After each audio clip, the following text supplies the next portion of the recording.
and we're going to go down to the great state of Oregon and talk about going into this Pac-12 North season, the most hyped team, and that is the Oregon Ducks.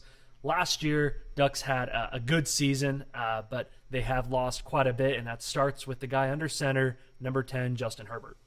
Yeah, it's a huge replacement. Justin Herbert, obviously, if you've watched any NFL this year, we've seen him take a huge leap. Let's talk about last year, though. Justin Herbert had 3,471 passing yards on the season, 32 touchdowns, and 6 picks. So this is a guy who put up big numbers, who played just about every snap of football possible for Oregon, and those are immediately big shoes to fill. Fortunately, we're talking about the Oregon Ducks here, so we've seen it before. We've seen them put quarterbacks in the league, and every year you kind of wonder who that next guy is going to be. Oregon always seems to put somebody out there who's ready to take the reins. Yeah, a 12-2 record just a season ago. This was a team going into last season that really had national title aspirations. Justin Herbert was being talked about as possibly the number 1 overall pick in the NFL draft.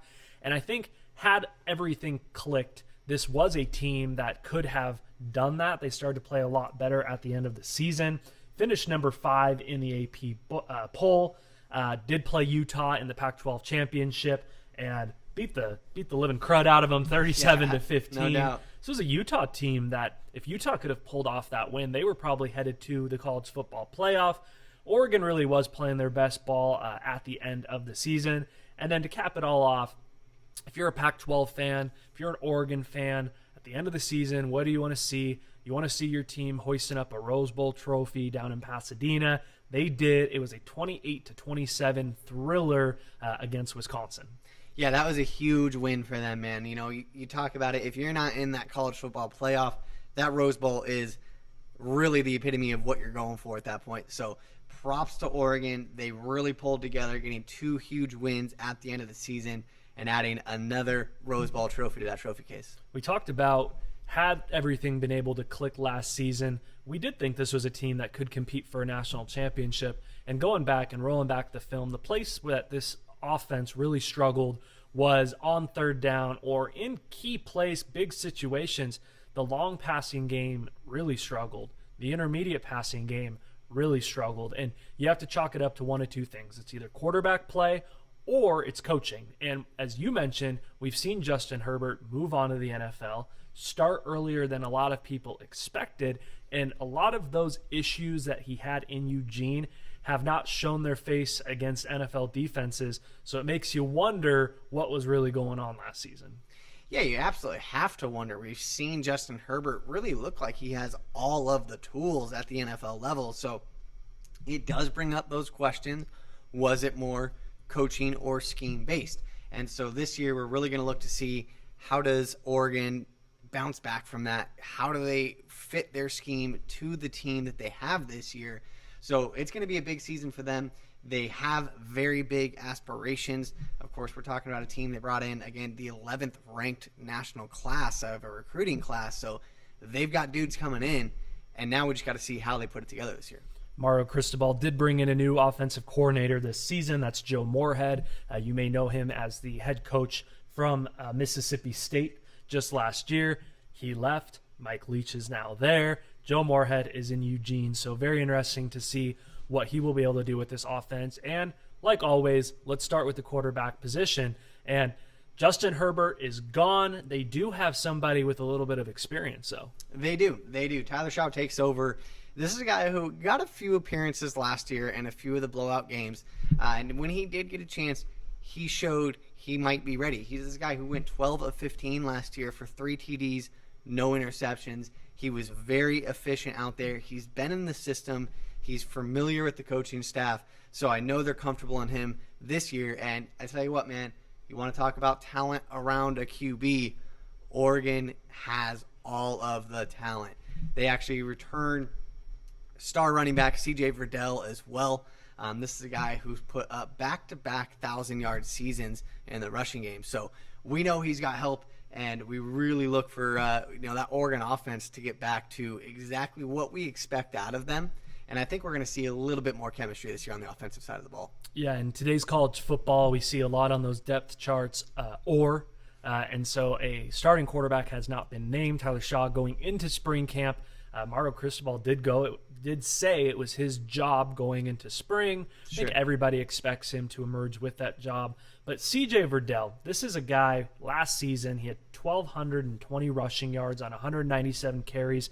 That's 6.2 yards per carry, 8 touchdowns. He is a physical running back. He is a guy that you can run between that A and B gap. And we know Oregon, with that read option offense, is going to want to get CJ Verdell very involved in this offense early on. But again, the stable of running backs, they have 3 returning running backs that combined for 2,200 yards last season.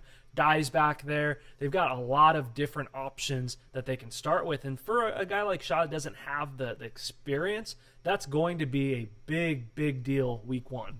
It really is, man. And Oregon, they are looking at an embarrassment of riches in the backfield this year. And that, again, in itself puts a whole nother issue on a coaching staff's plate. When you have running backs that are all as talented as Oregon does, these are guys that you want to find ways to get them on the field. So, much like you said, man, having that around your new starting quarterback is a huge, huge advantage. It gives you that ability to change your schemes a little bit if needed. If your quarterback's struggling, you have other options to get the ball down the field. So, really looking for the rushing game to be a main factor in Oregon's offense this year. Yeah, and you mentioned as well, he's going to have some options to throw to. That includes Johnny Johnson, who really was the wide receiver last year that stepped up, ended up with 836 yards on the season. Jalen Redd's also back, 465 yards just last season. So he gets both of his top 2 receivers back. Both had 7 touchdowns, and he'll have them week 1. Yeah, no, they both had 7 touchdowns, which is big. It just tells you that even though they didn't put up eye-popping numbers with the yards, these guys are dangerous when it comes to scoring the ball. And let's not just talk about these two. This is a team that is also loaded in that wide receiver area as well. We've got sophomores Micah Pittman and Brian Addison both coming back. Both are primed for huge leaps this year and huge, huge ceilings. This is something we've seen out of Oregon year after year after year, is their skill position players. They come out, they are almost always the most athletic people on the field, and it just comes down to, can you get the ball to your stars on the outside? And I tell you what, man, talk about options. They've got them all this year. It's not going to be just 4 wide receivers. This is a team that will spread the ball around because they have the ability to do so with such a deep receiver core. Yeah, unfortunately, the Ducks did have Penei Sewell opt out of the 2020 season. He's their stud offensive tackle, expected to be a top 5 draft pick in next year's draft. Obviously, can't question that young man's decision, as that's basically locked up. Who knows how this college football season will go, but we will find out Saturday night on ABC against Stanford what this Oregon Ducks team is going to look like. And I'll tell you what, Steve, Oregon versus Stanford for it feels like a decade has just always been not just a great matchup, but a game that's gone down to the wire. We'll be giving a prediction later on in the show, but what can we expect a little bit in a tough, physical Stanford team week 1 against these Ducks?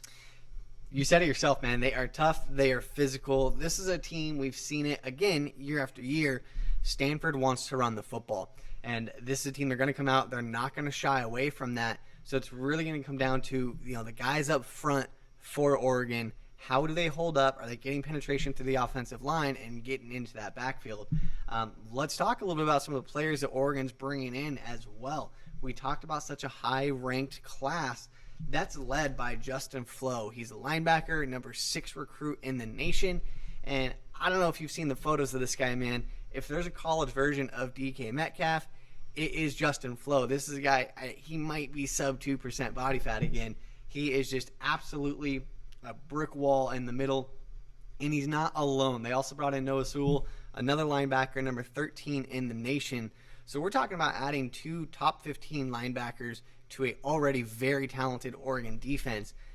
I fully expect an absolute thriller Saturday night against Stanford, and I expect a very physical game. And let's not forget Kayvon Thibodeau, who many last year going into the season had as the number 1 recruit in the entire country. He'll be a sophomore, plays the defensive end position. Last year, it's a really hard position to go from high school to a Power 5 conference, but we really saw when you saw the Ducks turn the corner last year, by the end of the season, Kayvon Thibodeau was wrecking on Pac-12 offenses, and so we should get a full season, maybe a last season in Eugene out of Kayvon Thibodeau. So I think the Oregon defense will want to be physical in their own right. David Shaw and the Stanford Cardinals will get a chance to see that on Saturday night.